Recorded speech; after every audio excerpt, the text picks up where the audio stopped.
Welcome to the realm of science fiction. Don't forget to like and subscribe for more content. Enjoy listening. Edward Young was a man of the sea, a professional diver whose passion for the ocean went beyond his job. Even on his days off, he could be found by the shore, gazing at the waves or exploring the underwater world. Diving wasn't just his profession, it was his sanctuary.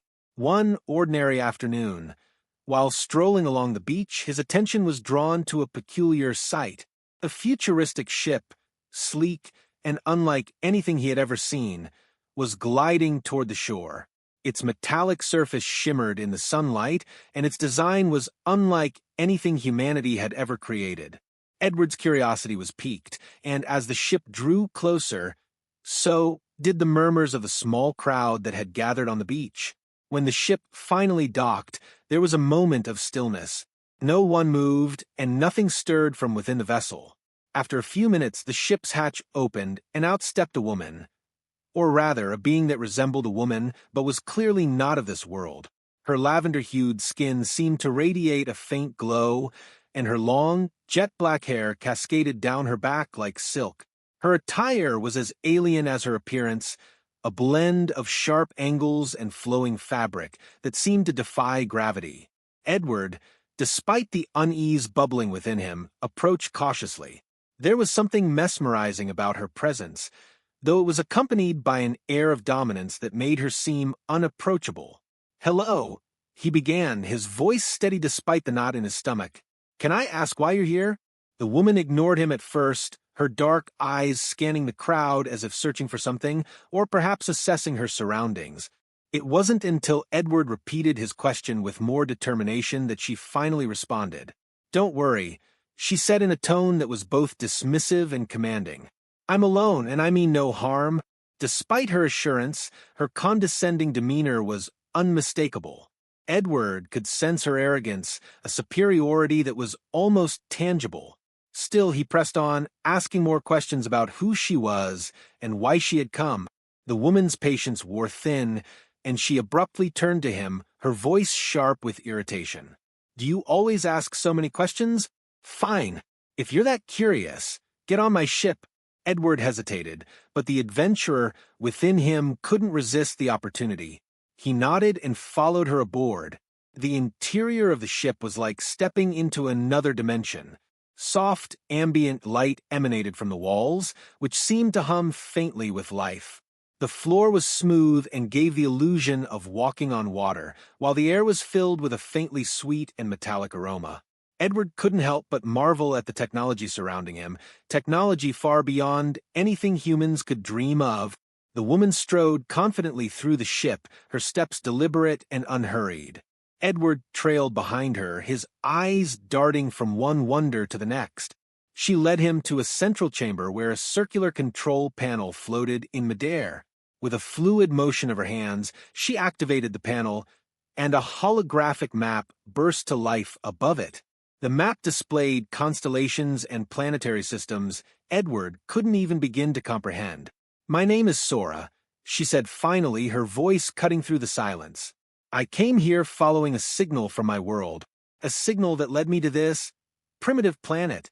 Edward bristled slightly at the insult but couldn't help asking, "Your world, what's it like?" Sora tilted her head, a faint smile playing on her lips. "To describe my world to you would take a lifetime you don't have. Just know that coming here wasn't a choice, it was a necessity." Her words carried a weight that Edward couldn't fully grasp, but he sensed the pain hidden beneath her haughty exterior. "Necessity? Why?" he asked. Sora sighed, her tone softening for the first time. "Our resources are dwindling. We've scoured the galaxies for solutions, for new life, new energy. But your planet, it's unique. Primitive as it may be, it holds something we've lost long ago." Edward leaned forward, intrigued. "What could we possibly have that your advanced world doesn't?" Sora hesitated, her piercing gaze locking onto his. "Emotions, connection, things we abandoned in our pursuit of progress." She quickly straightened, her demeanor hardening again. "Not that it matters to me." Edward felt a strange mix of admiration and frustration. She was enigmatic, both alluring and infuriating. He decided to share his own story, hoping to earn her respect. He spoke of his accomplishments as a diver, the ancient ruins he had explored beneath the sea, the lives he had saved, the dangers he had faced. But as he spoke, Sora's expression remained unreadable. When he finished, she let out a soft, derisive laugh. "Impressive? For a human," she said, stepping closer to him. Her lavender fingers brushed his shoulder, sending a shiver down his spine. "But none of that matters here. Your achievements are irrelevant. What matters is whether you have a purpose on this ship." Her words stung, leaving Edward momentarily speechless. Before he could muster a response, Sora's expression shifted subtly. The commanding aura she had maintained throughout their encounter took on an almost playful edge, though her intensity remained unbroken. She stepped closer, her movements deliberate, her dark eyes locking onto his with an almost predatory focus. "You're so easy to rattle," she murmured, her voice low and laced with amusement. The corner of her lips curled into a faint smirk, as if she were challenging him to push back, daring him to resist.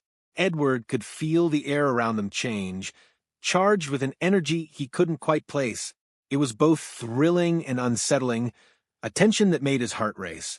Before he could process what was happening, Sora closed the remaining distance between them. Her hands, cool yet firm, landed on his shoulders with a surprising strength. In one fluid motion, she guided him backward, her lithe form moving with the precision of someone in complete control. Edward barely registered what was happening as the backs of his legs hit the edge of a soft, futuristic bed, its surface shimmering faintly under the ambient light. He fell onto it, his breath catching in his throat as Sora leaned over him, her movements graceful yet unyielding. She straddled him with ease, her presence towering despite her slender frame. Her lavender-toned hands pressed down on his shoulders, grounding him as if to make it abundantly clear who was in charge.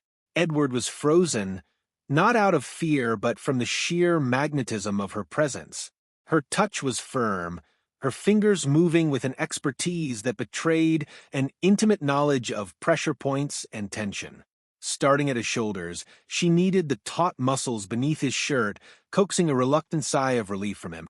Edward's mind raced, torn between the surreal nature of the moment and the undeniable comfort her touch provided. The air between them grew heavier, charged with an unspoken connection. As she worked, her fingers moved lower, grazing the upper edges of his chest, her touch as precise as it was deliberate. The scent of her skin filled his senses, a heady mixture of lavender and something exotic, a fragrance that seemed to defy earthly descriptions. It lingered around him like a spell, clouding his thoughts and drawing him deeper into the moment. Sora tilted her head, her black hair cascading over one shoulder like a silken curtain. Her expression was unreadable, but there was an intensity in her gaze that seemed to pierce straight through him. She studied him as though he were a puzzle to be solved, her lips slightly parted as if savoring his reactions. Edward's instincts urged him to speak, to question what was happening, but the weight of her presence and the steady rhythm of her hands left him silent. Every part of him seemed to respond to her, his body betraying his attempts to maintain composure. Finally, she leaned in closer, her face just inches from his. He could feel the faint warmth of her breath, tinged with the same intoxicating essence that seemed to surround her. Her eyes bore into his, and for a fleeting moment he thought he saw something beneath the surface, a flicker of vulnerability, quickly masked by her commanding exterior. Just as he opened his mouth to speak, her hand rose swiftly, her slender finger pressing gently but firmly against his lips. The gesture was both intimate and authoritative, her touch silencing him before he could utter a word. "Don't interrupt," she said softly, her voice like velvet, but carrying an undeniable weight of command. "Here, I'm in control." Edward surrendered to her will, the tension in his body melting away under her skilled hands. The night unfolded like a surreal dream, each moment more intoxicating than the last. When morning came, Sora stood by the ship's console, her expression unreadable once more. "It's time for you to leave," she said bluntly. Edward felt a pang of disappointment, but knew better than to argue. As he stepped off the ship, he turned to see her one last time. She didn't wave or speak, but simply watched as the hatch closed and the ship began to rise. Edward stood on the shore, watching the alien vessel disappear into the horizon. The faint glow of its engines cast a shimmering reflection on the water before fading completely into the night. The air felt colder without it, and Edward hugged himself against the chill. The night he had spent with Sora felt like a dream, surreal and otherworldly. Yet the lingering warmth on his skin, the faint floral-spiced scent clinging to his clothes, and the dull ache in his chest told him otherwise. It had been real. When he returned home, the familiar walls of his modest seaside cottage felt smaller, more insignificant than ever. Every object, his books on marine biology, his diving gear, the framed photos of his past expeditions, seemed to mock him with their mundanity. Nothing in his collection of human achievements could compare to what he had just experienced. Unable to contain himself, Edward called his closest friends over. They were used to his impromptu gatherings, often full of stories from his latest dives, but this time his urgency was different. When they arrived, he barely let them take their seats before launching into the story. There was this ship, he began, his voice trembling with a mixture of excitement and disbelief. Not a ship like we know. It was alive, almost, and inside there was her. One of his friends, Jake, raised an eyebrow. What do you mean? Her? A woman, Edward continued, pacing the room, but not like us. She had lavender skin, black hair, and eyes that I can't even describe them. She wasn't human. She was from another world. The room fell silent for a moment before his friend Rachel laughed nervously. Edward, are you serious?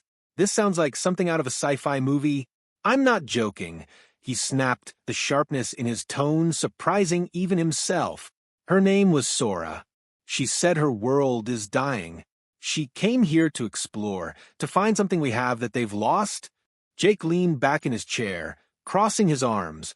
You're saying you met an alien who just happened to show up at the beach? And she, what? Invited you onto her ship? Yes, that's exactly what I'm saying. Edward's voice rose, his frustration bubbling over. I was there. I saw things you wouldn't believe. The technology, the way the walls glowed, the way the air felt, and her. She was unlike anything. All right, Edward, Rachel interrupted gently, trying to calm him down. We believe that you believe this happened. But don't you think it's possible you imagined it? You've been under a lot of stress lately. I didn't imagine it. Edward shouted. It was real. She was real. But as he looked around the room, he saw only skeptical faces. His friends exchanged glances, their pity thinly veiled. The realization hit him like a punch to the gut. They didn't believe him. The next day, Edward returned to the beach.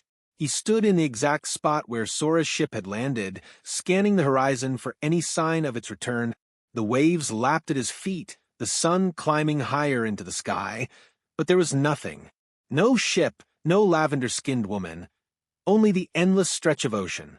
Days turned into weeks, and Edward's obsession deepened. Every morning, he would wake before dawn and rush to the shore, his eyes scanning the water with a desperate hope.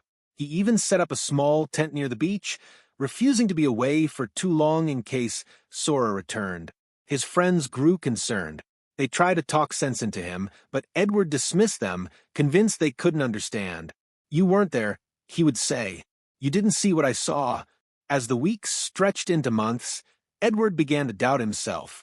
The memory of Sora, once vivid and undeniable, began to feel like a distant dream.